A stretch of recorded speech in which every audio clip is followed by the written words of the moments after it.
Hey folks, David Thomas Tao. I'm here at VinePair HQ in beautiful New York City, and today we are looking at Chapter 7 of Little Book from Jim Beam. This one's titled In Retrospect. It is a blended whiskey project from none other than master distiller Freddie Noe. This is where I have to give kind of a weird disclaimer. I actually grew up with Freddie. We went to the same middle school. We grew up like a block and a half from each other. So I might be a little biased, but I always like to give that disclaimer whenever I'm reviewing a Beam product, especially one that Freddie blended. This is the 7th iteration of Little Book. It is bottled at 118.1 proof. And it's got a really interesting blend of whiskeys from Jim Beam's liquid streams. Excited to dive into this one. Oh, and a quick note, if you're already not subscribed to VinePair on YouTube, smash that subscribe button. I'm way too old to say that, but go ahead and subscribe to VinePair on YouTube to stay up to date with all things from the beverage world, including my whiskey reviews. So with Little Book releases, you kind of never know what you're going to get. It's a little bit like Forrest Gump's proverbial box of chocolates. So 7 different components make up this blend, and let's put it to the test. Is it going to be delicious or a jumbled mess? Actually, if you want a little preview, I already reviewed this blended whiskey, and you can read my full thoughts, including in-depth notes on the nose, the taste, the finish, how to get this bottle, price, all that sort of stuff, at the link in the description below. That's at VinePair, and that's gonna be a lot more detailed than what I'll be talking about here today. All right, a few quick stats on Little Book Chapter 7 in Retrospect. It retails for 150 bucks, although you might see it a little more expensive on some store shelves, depending on if they want to charge a premium. It is a limited release product, so there you go, limited release, sometimes a little bit more expensive.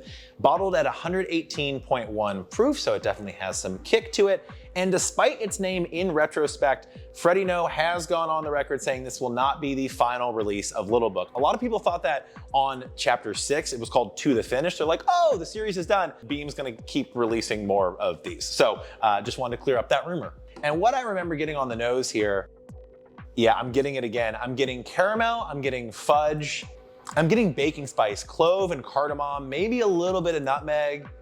And that fudge note really comes through strong, at least for me. Again, nosing is subjective. You get what you get, but yeah, I remember from my detailed review when I was first trying this product, really fun nose, a lot of depth, and in a good blended whiskey, you'll get that because you'll get aromas from all the different components.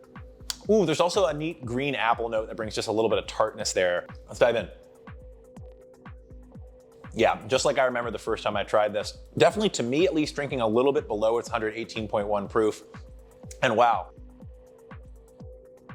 The combination of flavors I get initially on the first couple sips, creamy peanut butter toast. Like you toasted a nice piece of white bread, maybe a little bit of butter on that, and slathered, I don't know, your favorite peanut butter on there.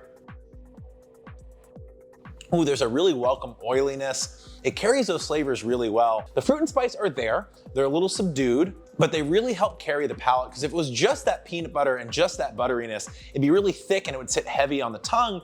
But again, there's enough fruit and enough baking spice, again, cloves and cardamom, just like on the nose, to kind of cut that a little bit. It's really welcome. It's complex. There's really good depth there.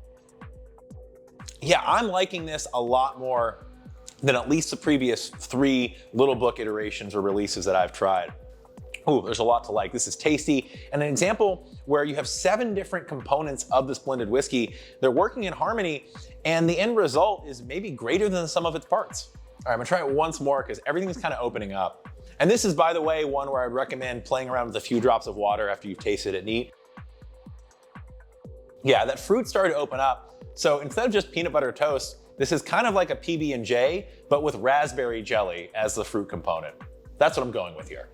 If anything, I kind of wish some of those fruit components had come through stronger and definitely earlier on my palate, a little bit more in harmony with that peanut butter toast note I was getting to kind of round out those flavors.